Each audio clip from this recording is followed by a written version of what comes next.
আসবেন।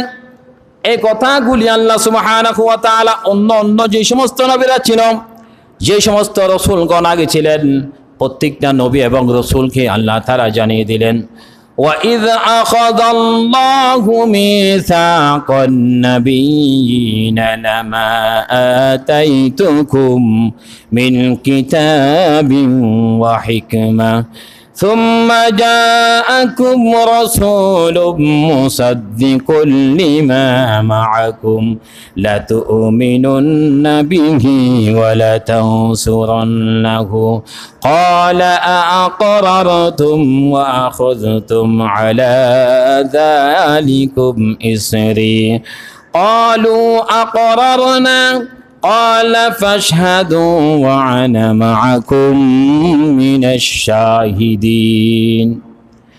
আল্লাহ তাআলা শুধুমাত্র আমার রাসূলকে দুনিয়ার মধ্যে পাঠানোর জন্য পাঠাবেন।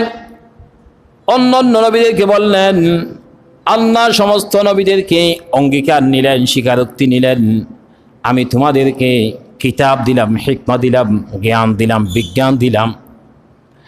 আমি তোমাদের কাছে যা কিছু দিয়েছি, তারপর তোমাদের কাছে যা আছে তার সত্যায়নকারী হিসাবে আমি পৃথিবীর মধ্যে একজন রাসূলকে পাঠাবো, যিনি হবেন রাহমাতুল লিল আলামিন, শ্রেষ্ঠ নবী, শেষ রাসূল। এই নবী যদি আসে, তোমরা যদি পৃথিবীর মধ্যে বেঁচে থাকো, ওই নবীর উপরে তোমাদেরকে ঈমান আনতে হবে এবং তাতে সাহায্য করতে হবে। তিনি বলেন, তোমাদেরকে আমি যেই স্বীকারোক্তি চেয়েছিলাম, যে অঙ্গীকার নিলাম, ও নবীগণ তোমরা কি তা মেনে নিয়েছো কিনা? সমস্ত নবীগণ বললেন, ক্বালু বালা, আমরা আল্লাহ তাআলা আপনার সমস্ত অঙ্গীকার বলি মেনে নিলাম।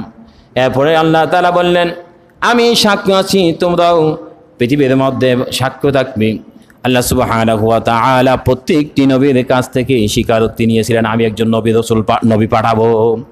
আমার নবীকে পৃথিবীতে পাঠানোর সময় আদম আলাইহিস সালাতু ওয়াস সালাম থেকে শুরু করে এই সময় পর্যন্ত ঈসা আলাইহিস সালাতু ওয়াস সালাম পর্যন্ত প্রত্যেকটি নবী এবং রসুলকে বলেছেন, তোমার পর একজন নবী আসবে, তোমার পর একজন রসুল আসবে। এরকম করে করে ঈসা আলাইহিস সালাতু ওয়াস সালাম সর্বশেষ দাওয়াতটা মানুষের কাছে পৌঁছে দিয়েছিলেন যে আমার